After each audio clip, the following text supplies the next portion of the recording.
A NoMoreStinkyMonkeys.com production. Living in New York City in the 1980s was a real handicap for music lovers. First of all, because of backroom deals and criminal behavior by our elected officials, we didn't get cable TV until 1988. So while Vietnam got MTV for the Live Aid concert in 1985, Brooklyn and Queens didn't.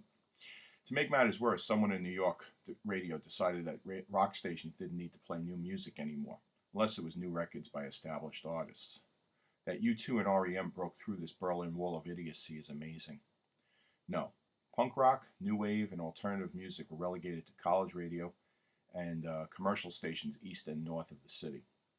If you had a strong radio antenna, you could pick up Long Island's WLIR, but if you didn't, like me, this music really didn't exist in your universe.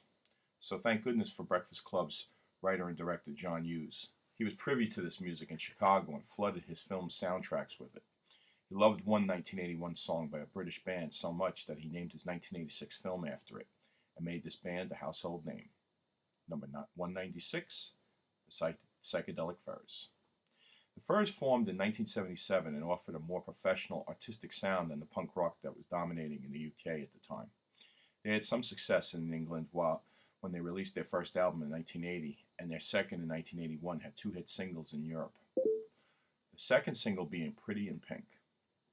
In '82, Todd Rundgren produced their next album, and they had their first charting single in the US called Love My Way.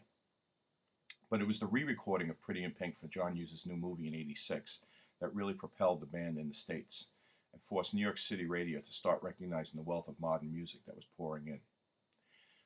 Orchestral Maneuvers in the Dark had a huge hit on the soundtrack with If You Leave, while NXS and Suzanne Vega were both on the record a year before they became stars. But it was the Furs with their guttural vocals and signature saxophone, which were instrumental in breaking down that wall. Talk to you tomorrow from the Freditor.